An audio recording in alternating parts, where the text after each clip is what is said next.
We play for keeps, Cuddy. You ain't heard about the huddle fire with no with D-Lane. We tryna get it off the muscle. Walters caught the pick and ran it back without a tussle. Blow the whistle, coach is trying to get back to the huddle.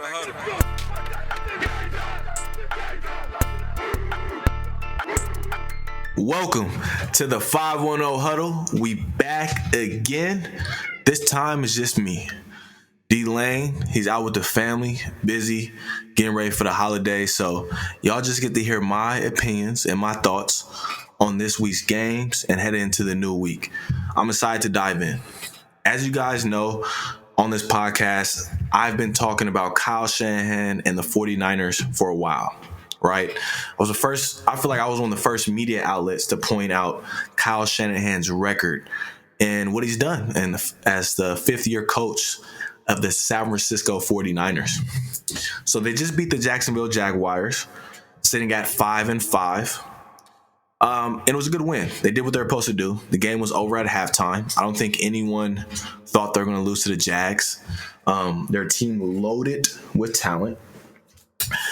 Now, to me, the real test of the season begins. Right? They have to play Kirk Cousins Vikings coming up. They have to play Russell Wilson Seahawks. Now, again, I know the Seahawks aren't the same team, but it's still Russell Wilson, who's 15-4. I'll repeat that, 15-4 against the San Francisco 49ers. Still have to play Joe Burrow, Tennessee Titans, Matt Ryan Falcons, Rams again, and then I'll have a layup game, second to last game of the season against the Texans. But the reason I've been so hard on Kyle Shanahan is because the talent of his team. Right? Fred Warner, top 3 player. Joey Bosa, top 5 player. George Kittle, top 3 player. Trent Williams, undebatable, probably the best left tackle in football. Deebo Samuel, undebatable, top 5 wide receiver in football. Jimmy Ward, undebatable, top 5 safety in football. Then you have really good starters, Ayuk, Eric Armstead, Mack. And hey, we talk all day about Jimmy G, right? His problem is injury prone. He's a middle of the pack quarterback. So you have all this talent on the team. You're sitting at 5-5. You have a losing record as a head coach. So the question to me, and I'm sitting here watching the 49ers, will they make the playoffs? And I think, again, the football gods are blessing the 49ers. They should make the playoffs. They're sitting at 5-5. Right now, the Panthers and Saints are at the 6 and 7 seed. The first 5 seeds are a lock, right? I think we can all agree on that. Tampa, the Cardinals, the Packers, the Rams, and who's the 5th team we got in there? I don't know why I'm blanking out on our 5th team. Oh. Our guys, we have the Vikings. Let me pull up the playoff schedule real quick. But the 49ers are sitting right outside the playoffs right now, right? And with the Carolina Panthers and the Saints taking up the last 2 spots, I don't see how the 49ers don't make the playoffs, right? Again, I listed the amount of talent they have on their team. There's no reason they should not make the playoffs. Right? I'm pulling up the NFC playoff picture real quick. And I just want to go over my locks, right? This way we can have a clear picture of what we got going on this season. My computer is not helping me out. It's all right. So, here we go. Pulling up the NFC playoff picture. Right now, okay, there we go. Right now, we have Cardinals, Green Bay, Tampa. I forgot about Dallas. I always forget the Cowboys. Los Angeles Rams. Those are the locks, right? They all have 7+ wins. They're playoff locks. The Vikings are 5-5. In the 6th seed. And New Orleans Saints right now are 5-5, right? You got San Francisco, Carolina, and the Eagles right there. So it's a playoff game this Sunday for the 49ers playing the Vikings. To me, this is a must-win.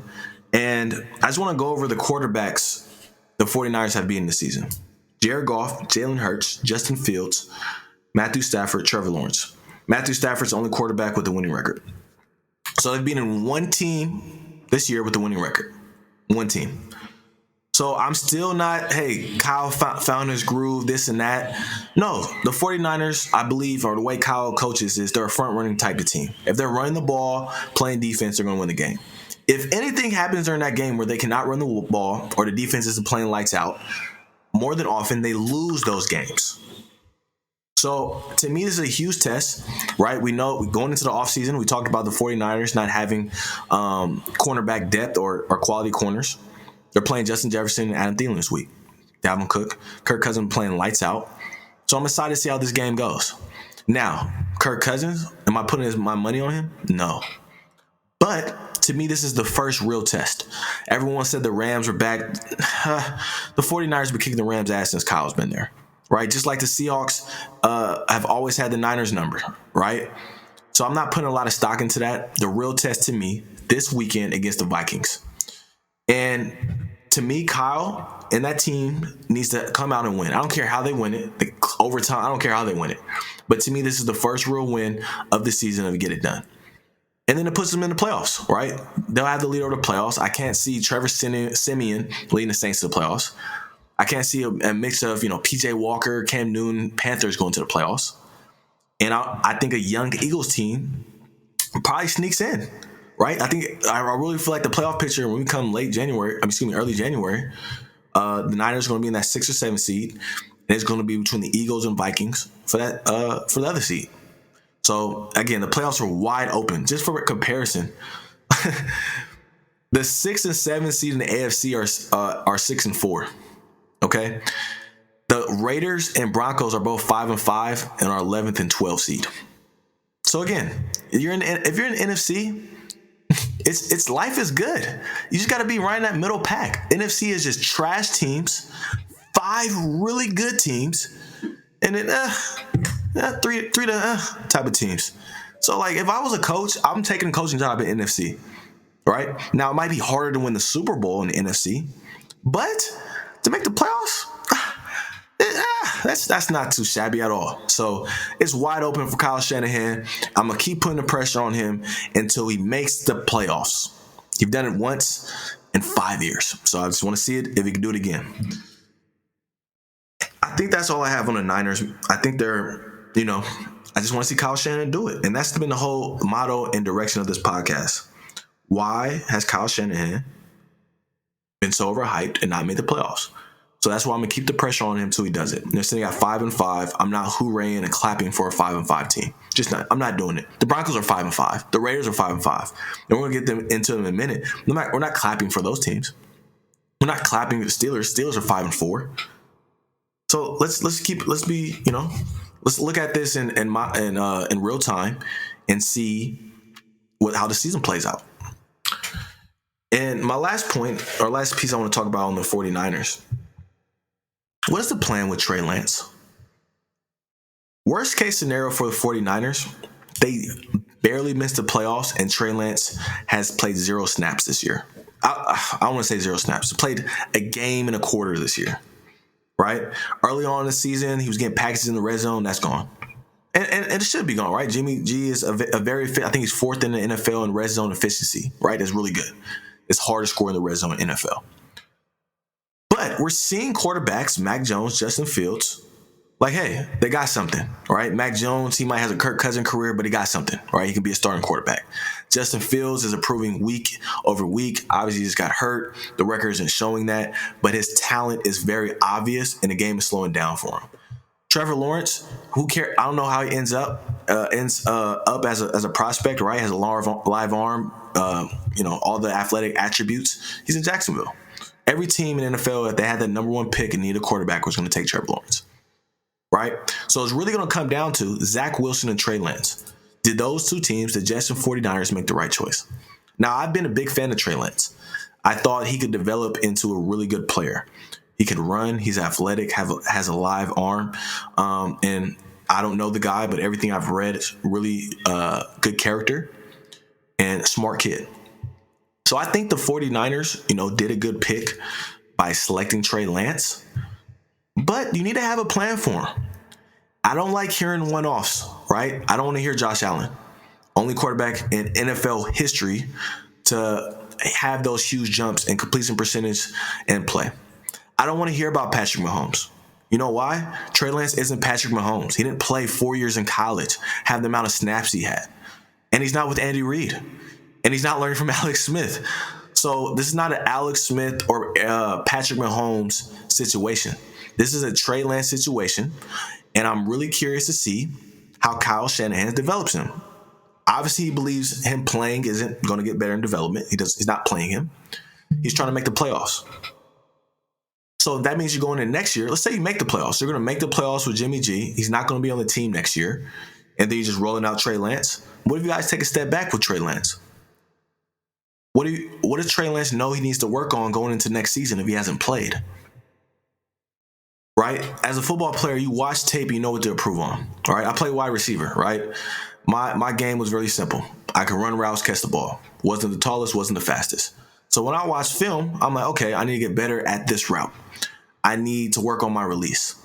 You know what? I may need to spend more time working on contested catches over the middle, whatever that may be. As a quarterback, there are so many different pieces of your game you need to work on. So Trey Lance doesn't know if he needs to work on, intermediate throws, full progressions.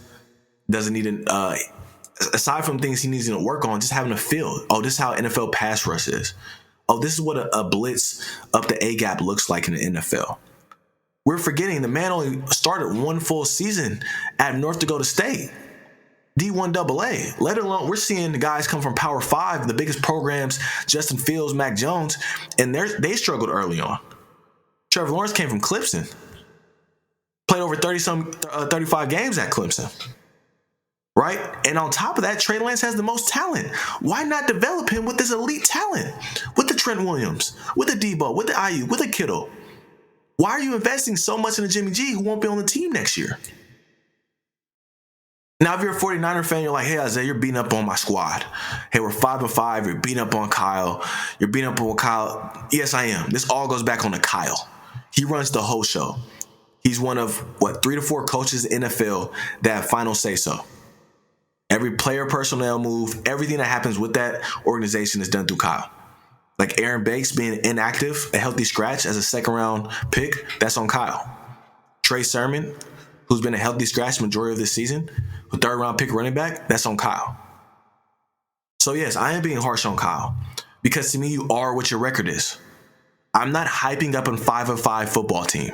It's not happening. Not on the 5-1 Huddle. You're not getting hyped up at 5-5. You're not getting hyped up if you have a losing record as a coach. And I'm not talking about 2019 Super Bowl anymore. That's over and done with. What have you done for me recently? That's like Ron Rivera still bringing up 2015 Super Bowl. Like Cam Newton still bringing up his MVP season. That's over and gone with. Raider fans still talking about 2016. That's gone. It's not happening again. And so we need to move on from that and look at what are you now, right? And I'm going to come out and say it. I believe Kyle is a really good play caller. Forget really good. I don't want to disrespect. An elite play caller. Kyle Shanahan is an elite play caller. Player development, we'll see. Player personnel moves, we got to see. Because again, it all starts if you're winning. Bill Belichick won 7 games last year. He's going to make the playoffs this year with a rookie quarterback and spending money in free agency 1 year. All right, 1 year. That's what Bill Belichick did. Now, with Kyle Bill, hell no. It never will be. But that just shows you what an elite coach does. Look at Sean Payton winning games with, doesn't matter who his quarterback is. So the proof is in the pudding of the elite coaches. They're going to win however. Mike Tomlin went 8-8 with Rudolph. 8-8. Okay? So I don't want to hear excuses about injuries with Kyle. No. At the end of the day, it's time to win. You're 5-5. Let's get over 500 next week. Beat the Vikings, a really good team. Right? We do that. Start getting some praises from me, Kyle, because you have a winning record. You're heating up at the right time of the season. Right? But I'm not giving you a round of applause for being Jared Goff, Jalen Hurts, Justin Fields, Matthew Stafford, and Trevor Lawrence. I'm not giving you a round of applause for that. And then you're in a conference with only 5 teams that have a record above 500. 5 teams have a record above 500. Come on now. And the 9th and 10th seed in the NFC have a losing record. So I'm not giving you a round of applause. Make the playoffs and develop Trey Lance, and I will give you a round of applause.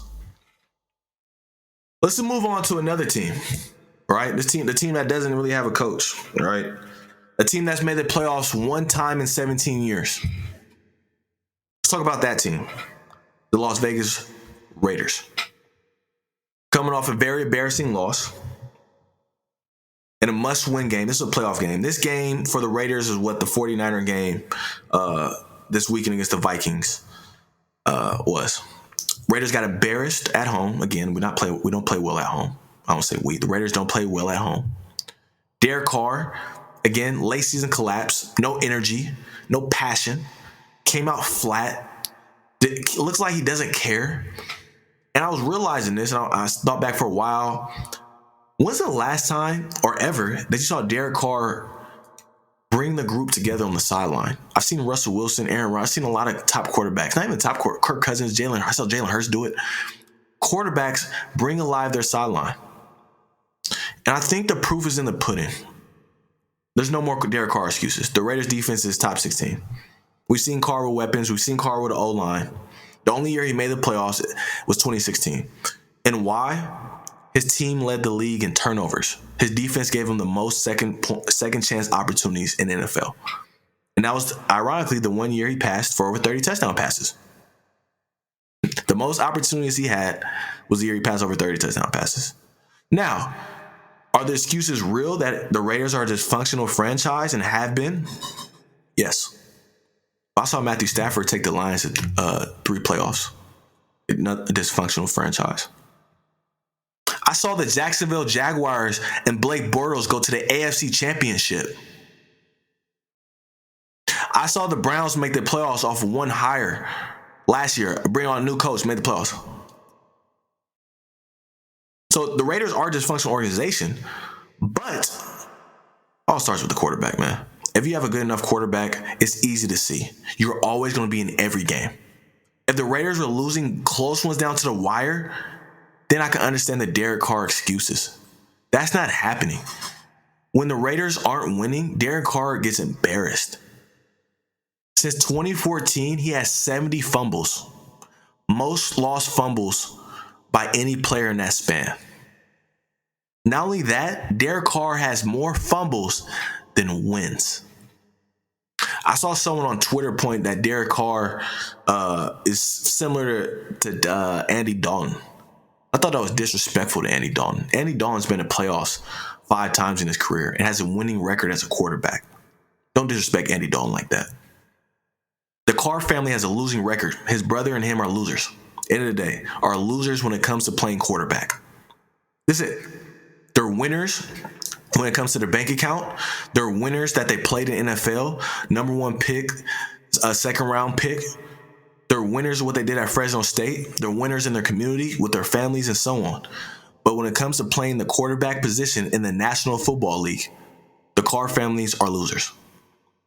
Right? Not people. I'm not talking about his character. I'm not talking about him as a person. I'm talking about him at his job. I work in sales. I sell software. If I am the worst or bottom rep in my company, I am a loser and I could be fired. Okay? That's what Derek Carr is, right? I'm not a loser in life. I'm just a loser, again, at my job, same thing as Derek Carr. And a really interesting piece that happened after the game, I was watching the post-game press conferences. Denzel Perryman got on, was talking right after Derek Carr. Derek Carr mentioned that the guys came out flat and guys, shouldn't be going out to dinner on a strip, should just be in there working.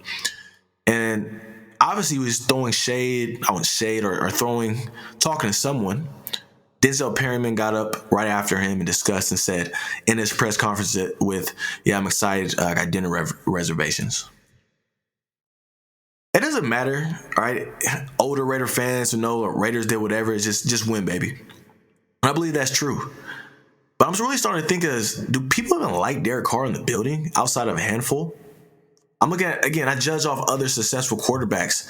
And I'm always seeing quarterbacks with their teammates out and about, having a good time. I don't see that with Derek Carr.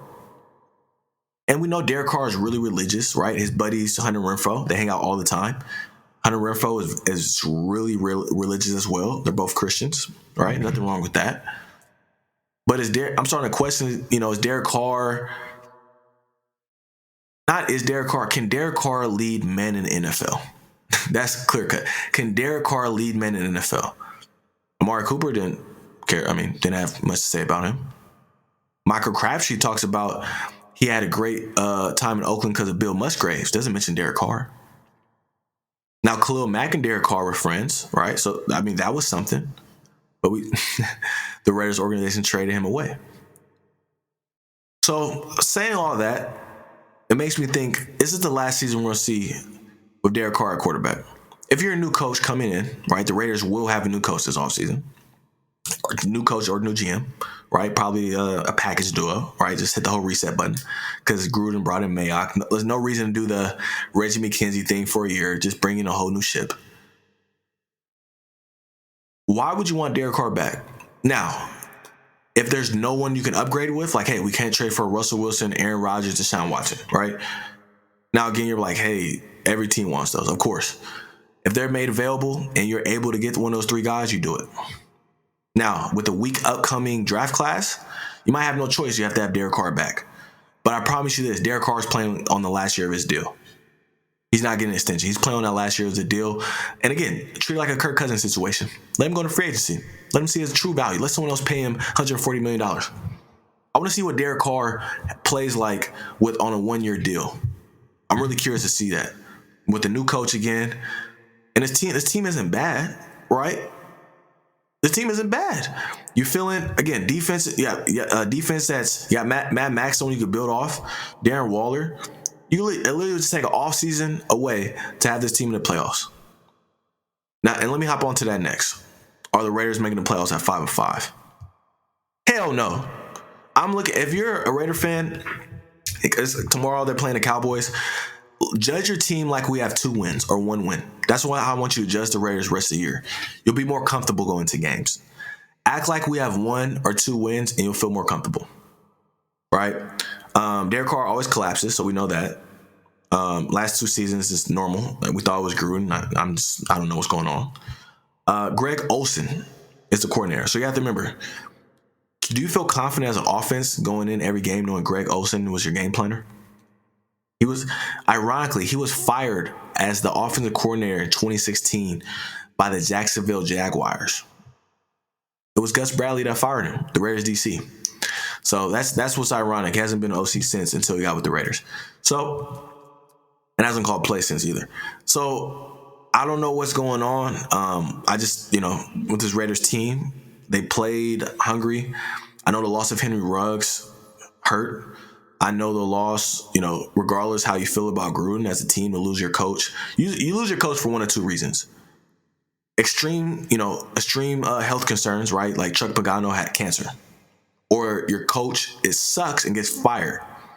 The Raiders had a winning record when John Gruden had to be let go. And it wasn't for health reasons because he was a racist, a homophobe, and so on.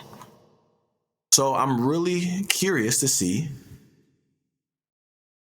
Not curious to see. We know it's going to. I'm curious to know why and how the Raiders collapse is happening. Is it Carr? Is it the loss of Ruggs?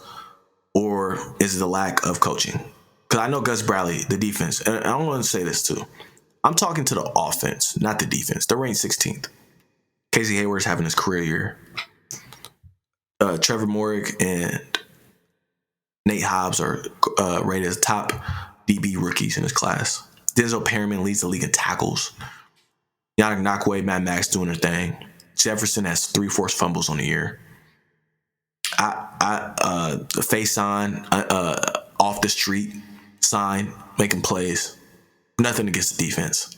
This is directly at the offense. Greg Olsen, Derek Carr, and them. So something has to change, and I just feel like one thing's been consistent the last 8 years, that's the quarterback. But you only upgrade the quarterback if they're better than Carr. There's no rookie that'll draft this year, not a single rookie. And I think one way to spice that up is play Mariota. If the offense looks different with Mariota at quarterback, please, it's gone. He's done. He's done. If Mariota looks better at quarterback than Derek Carr, we know. And if I'm Mayock and if I want to save my job or just know what I'm doing, I want to know what it looks like with Mariota out there. We're losing with Derek Carr. I just want to know what it looks like, at least for 2 games. We're a disaster, we suck, we lose. Hey, we're a disaster, we suck, we lose. But I know this. If you're in that building, if you're a coach, you're fighting for your job. Because if you make the playoffs, some of those guys might have an opportunity to be back on the team next year. Might buy them a year. I don't know what Mark Davis wants to do, though. I mean, at all. He's one of the most confusing owners. I would hope he does a big boy decision since they're in Vegas. They're making money, big boy operation now. But we're going to see. And this last piece, and I thought about this, right? We're all Raider fans. We want our team to make the playoffs. It's not happening. But let's just say the Raiders turn on a switch. That's maybe 5-10% chance of happening. But let's say they do. Is it better long term for the Raiders? Is it better for the Raiders, long term or short term to make the playoffs? As a fan, I say it's better we miss. Why? We guarantee a new coaching staff, which I think we need. I don't want to bring back the same coaching staff. I think Gus Bradley should definitely be back, though. And 2, we won't have to go through the Derek Carr's, circus again. Right? We know what he is. If he makes the playoffs, we're going to ride with him again. He's going to bring everyone in thinking he's the guy. And then we'll be in the same cycle again. And I'll say this. If Derek Carr makes the playoffs, that might prohibit the Raiders from being able to get a guy like Russell Wilson, Deshaun Watson, Aaron Rodgers. So as a fan, long term, I want the Raiders to miss. Now, if they make it, I'll be happy as hell. Shit, win a game. But I just can't see that happening. So we'll see how the rest of the season plays. I said playoffs. Plays out. But I see the Raiders winning 6-7 games. Maybe 2 more wins the rest of the year. Now, let's move on to another team in the AFC. In the same division. The Kansas City Chiefs. Now, we talked about the Niners a little earlier. Are they back? No, I'm not talking about a 5-5 team back. I'm not talking about a team that's made the playoffs 1 time in 4 years. They're back. But the Chiefs, a team that came out the AFC the last 2 of the last 3 years and was AFC Championship, I think they're back. And the biggest thing is we never questioned the offense. It wasn't Patrick Mahomes had to play perfect because of how putrid the defense was playing. Now Patrick Mahomes doesn't have to play perfect. He sits back, relax. It's a Pat Mahomes show. Andy Reid dialing it up. EB in the cuts. Kelsey Hill. Things are rolling. I think the Kansas City Chiefs are back. Defenses are hard to maintain in the NFL. They're really hard to maintain. Why? Because defense is very much, I think it's kind of similar to basketball, where you could have the greatest coach in the world and still not win games in basketball. The same goes for defense. You could have Bill Belichick running your defense, have me and D-Lane out there at corner, and we'll still get hit, right? And I think the Kansas City Chiefs got healthy. Spagnuolo, D-Lane called us out. Their defenses get better as the year goes on. Spot on, D-Lane. Kudos to you. Right? And I think that's what we're seeing. And Patrick Mahomes, Andy Reid, Andy Reid, this ain't his first rodeo. Right? I always said he started 1-5 before and won 10 straight games. Sometimes you got to figure things out. And so I think the Chiefs are back. They're back to make noise. And I wouldn't be surprised if we had a rematch of the Super Bowl. Chiefs versus Bucks. Because the cream always rises to the top. And you just have to say these things out loud. Let's just talk about the playoffs real quick. AFC. Who are you taking, Kansas City or Tennessee in the AFC Championship? Taking Kansas City. Who are you taking, the Ravens or Kansas City? I'm taking Kansas City. Who are you taking, the Chiefs or the Bills? Taking the Chiefs. Who are you taking, the Patriots or the Bills? Or the Chiefs? I'm Mac Jones ain't going into Kansas City and being Patrick Mahomes right now, I'll tell you that. So I think they're back, and I think they'll be able to make a long playoff run. Right? Now, a team that's sneaky, that could make a nice little run, Chargers. Don't sleep on the Chargers. Right? The AFC West is, The worst team in the AFC West is 5-5. Broncos are Raiders are 5-5. Chargers 6-4. Kansas City 7-4. You might at the end of the season, not counting the Raiders, you might have every team at 500 or better. So I think the Chiefs are back and they have a favorable schedule. I think a foot on the pedal. And as a football fan and a football analyst, I need to remind myself to take a step back. Football is a shorter season, than NBA, MLB, right? But September, October, you can't decide who's winning it all in September, October, and I have to remember that. November, December is where the real work is done. September, October, just find a way to be in it. That's it. Just want to be around 500. Just find a way to be in it.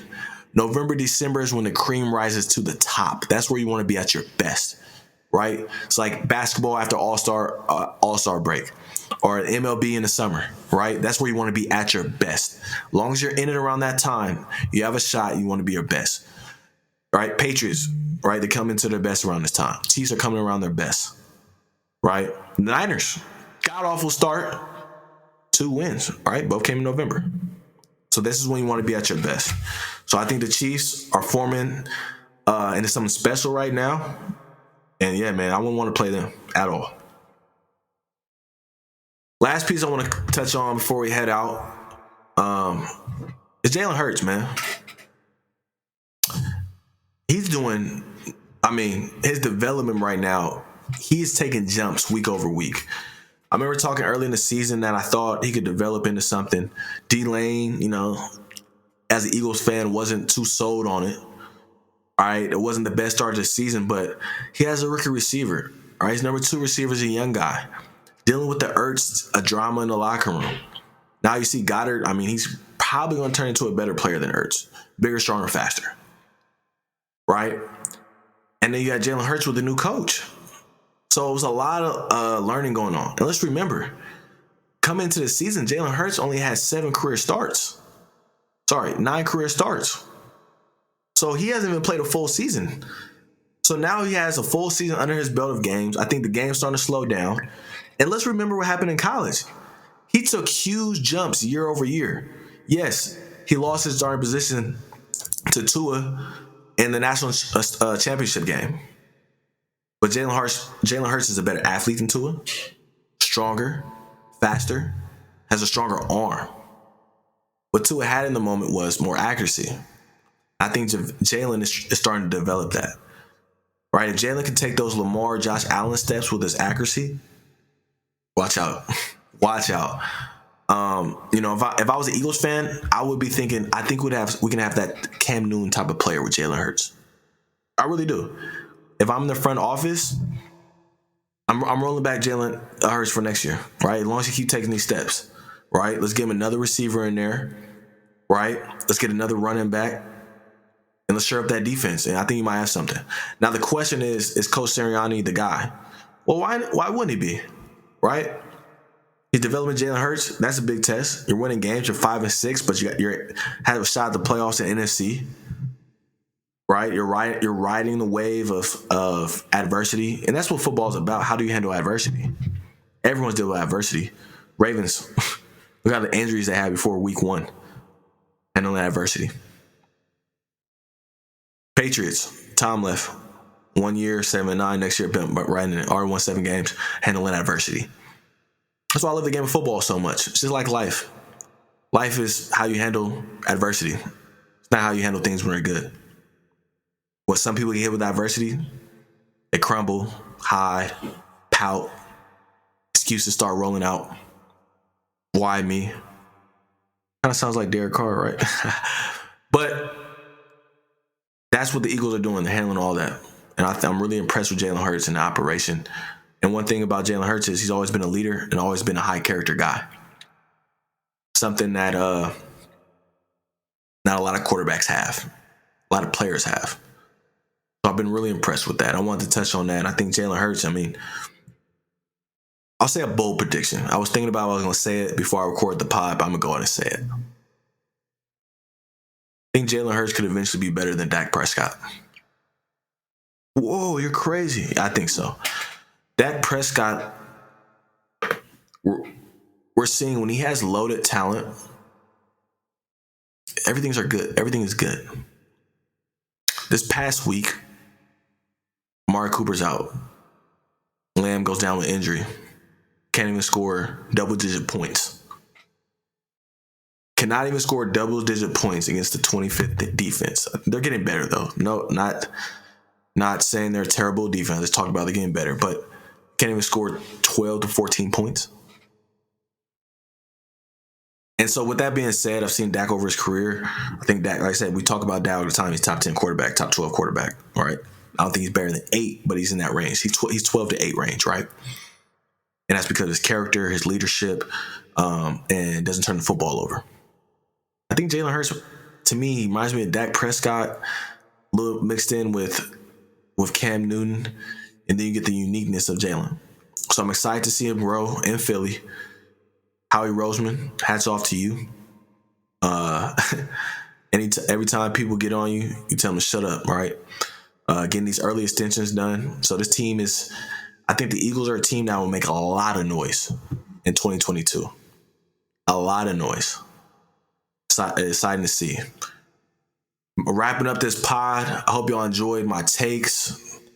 No D-Lane, again, family time. He's out, ripping and running, doing what he has to do for his family. I'm excited to talk to y'all, brush out these takes. You already know, 49ers, Raiders, and NFL topics. You're hearing it here first. Tomorrow we got Cowboys versus Raiders. I'm taking a parlay, actually. We've taken the Cowboys minus 7.5. I think they win by 10 against the Raiders. And yeah, man, excited. Make sure you guys eat a lot of good food, watch good football, enjoy the time with your family, and remember, live in the moment. Live in the moment. And appreciate y'all for tuning in. We out.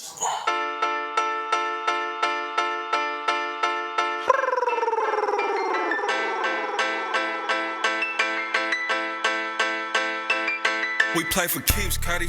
You ain't heard about the huddle fire with no with D-Lane. We tryna get it off the muscle. Walters caught the pick and ran it back without a tussle. Blow the whistle, coach is trying to get back to the huddle.